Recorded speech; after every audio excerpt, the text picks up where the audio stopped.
So I'm Faye Cook and I left Merchant Taylors in 2008. My strongest memories at school were coming in as a quite nerdy child and finding that it was somewhere that I could settle. So it was an environment that really encouraged you to learn. Actually, it piled on more work if you were willing to take it, which I think is a great opportunity and not something I would have had if I'd have gone to a school that was maybe from where I'm from. My strongest memories are probably any of my language classes. They were always funny, they were really engaging. They made me want to learn it, which I think is sometimes not a strong point for languages. Sometimes people associate them with being difficult, but the teachers at Merchants just had a way of making you feel engaged and want to learn it.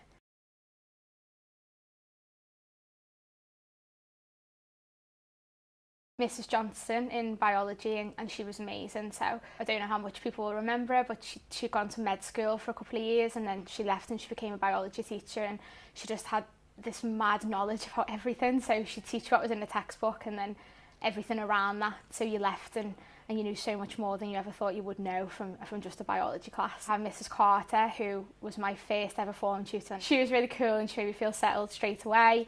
And then for French, it will just always be Madame Mystery, just walking around with that bun in her hair constantly, and she just had the nicest heart, and I think she's so straight-faced and people were always like, oh, she might shout, but then when you spoke to her, she was the loveliest person in the world. So.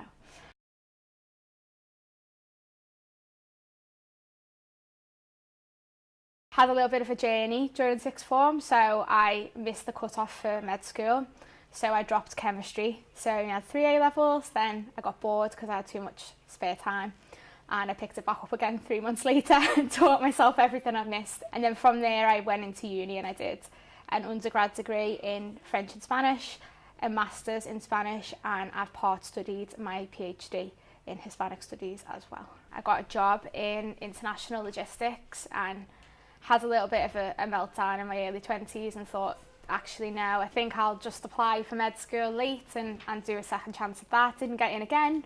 And then from there I was like, obviously this isn't what I'm supposed to do. If I was supposed to be doing it, it would have happened by now.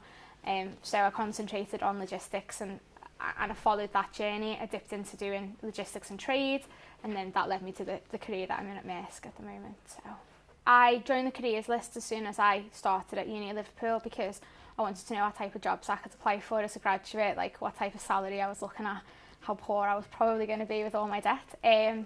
Saw a job at a company called Plexus Cotton. Knew nothing about cotton, where it grows, the types, anything, but they needed someone with French, so I thought let's take a punt and apply. That's how I started my journey in logistics really. So I worked in the department. I was responsible for West African exports and moving them all around the world. From there, they got taken over by another company called RCMA, so I moved over to there. They're actually a multi-commodity company, so they do different types of seeds and coffee and metals, so there's more exposure to commodity markets there. Did some logistics for Spain, a little bit for East Africa, continued at West Africa, and then I did a secondment to the trade department to cover a maternity leave contract. So for that I was doing sort of like financial reporting and hedging and actually purchasing stock and selling it. And then from there I got contacted through LinkedIn actually, so it shows you the power of a network. And Maersk approached me and asked me to come in and do the interview for their graduate programme.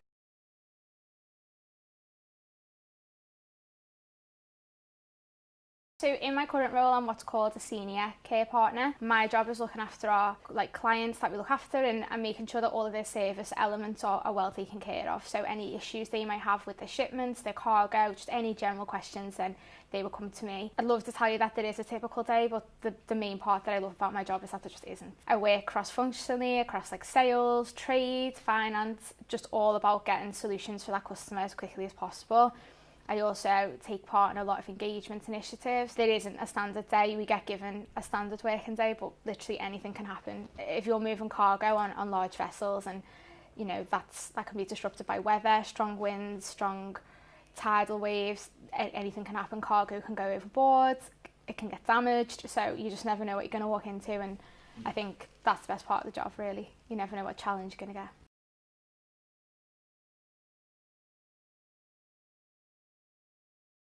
I think the biggest thing that you've got to do is obviously know your job inside out, because that's what you're going to perform in, but also be extremely open to the fact that there's a whole other world out there that you don't even know anything about. For example, I did a module in Kenya as part of my current job, and one of our day trips was to go to a local orphanage. So for me, that was like the most distressing thing I've ever done, because there's all these tiny children and your instant reaction is to feel this is a horrible situation.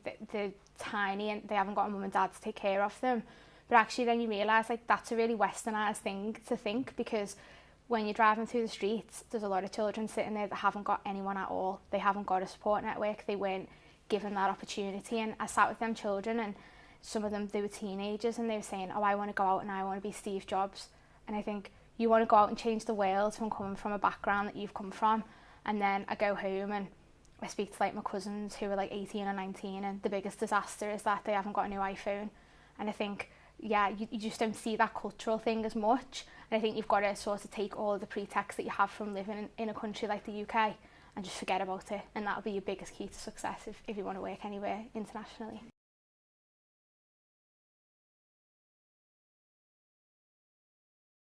Okay, so for me, I was obviously really lucky to come to Merchant Tailors. I took the exam.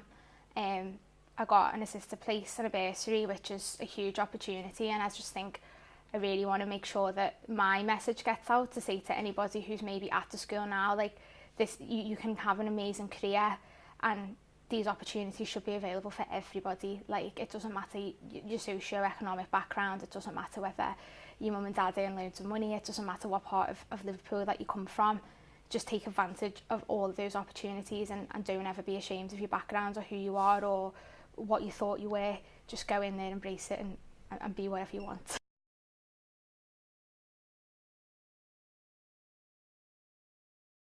Embrace all your opportunities. I think maybe a lot was offered to me at Merchants that I didn't take at the time, and when I look back I think I really wish I'd applied myself to more stuff. So I always just wrote off sports because I didn't enjoy a couple, so I thought I wouldn't enjoy any of them, or I let my music passion drop a little bit because I focused too much on studying. It's just take the opportunity to try everything, and you'll become so much of an all-rounder, and it'll make defining your future once you leave so much easier, because you've identified things that you really love from a really sort of like young age, and you'll know how to bring them into everything that you do. So don't worry about what you're trying to do now.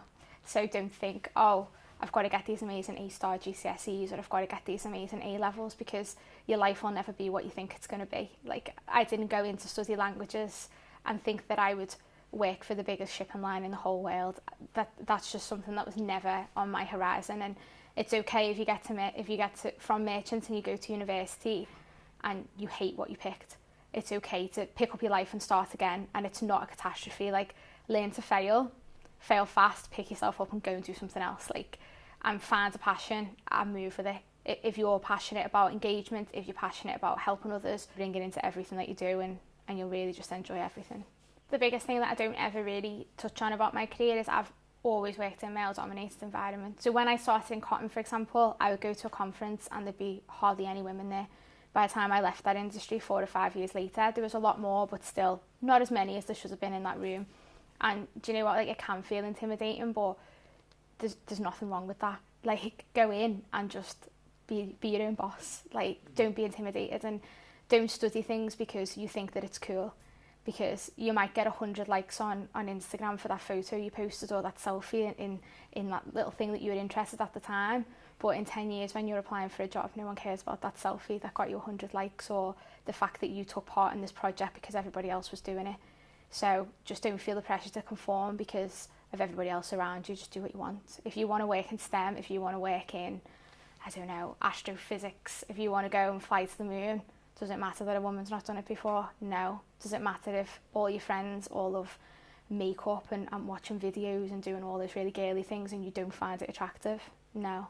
Because if what you're doing is what you enjoy, who cares? People only hate people who are doing more, not people who are doing less.